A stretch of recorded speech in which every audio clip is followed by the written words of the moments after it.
నమస్కారం అండి. నేను Visakhapatnam city south traffic inspector అంటారు. 28, 29 తారీఖుల్లో జరగబోయేటటువంటి గిరి ప్రదక్షిణ సంబంధించి విశాఖపట్నం సిటీ పోలీసు వారు కొన్ని ట్రాఫిక్ ఆంక్షలు విధించడం జరిగింది. హెవీ వెహికల్స్ ఏవి కూడా ఉదయం నుండి 29 సాయంత్రం వరకు కూడా సిటీలోకి అనుమతించబడదు. విశాఖపట్నం సిటీలో నో వెహికల్ జోన్ అని ప్రత్యేకంగా కొన్ని జోన్స్ ని ఏర్పాటు చేయడం జరిగింది.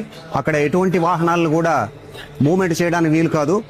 అది జోన్ 1 లో మద్దెలపాలెం నుంచి విశాఖ వ్యాలీ స్కూల్ వరకు, బీచ్ రోడ్ లో ఉన్నటువంటి విశాఖ వ్యాలీ జంక్షన్ నుండి కురుపాం వరకు, అడవరం నుంచి హనుమంతవాక వరకు, అలాగే జోడుగుల్లపాలెం వరకు, వేపగుంట నుంచి ఓల్డ్ గోసాగల్ వరకు, అలాగే అడవి వరకు కూడా ఎటువంటి వెహికల్స్ ని కూడా అనుమతించరు. ప్రైవేట్ వాహనాల్లో కంటే పబ్లిక్ ట్రాన్స్పోర్ట్ ఆర్టీసీ బస్సుల్లో వస్తే మీకు చక్కగా తీసుకొని వచ్చి మీ యొక్క అడవరంలో కానీ గోశాల వరకు కానీ తీసుకొని రావడం జరుగుతుంది. ఈ పిల్లల్ని తీసుకొని వచ్చినట్లయితే, వాళ్ళు తప్పిపోయినట్లయితే వెంటనే పోలీసు వారికి సమాచారం ఇవ్వండి.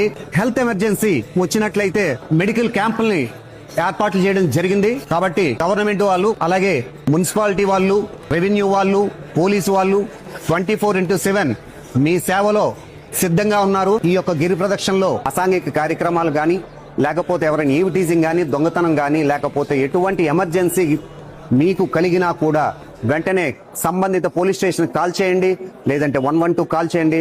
లేదు అంటే మా గౌరవ commissioner of police Visakhapatnam city వారి పోలీస్ నంబర్ కూడా మీకు ఇస్తున్నాము. డైరెక్ట్ గా కాల్ చేసి చెప్పినట్లయితే వెంటనే మీకు స్పందిస్తాము. తక్షణ సహాయాన్ని మేము అందించగలుగుతాం.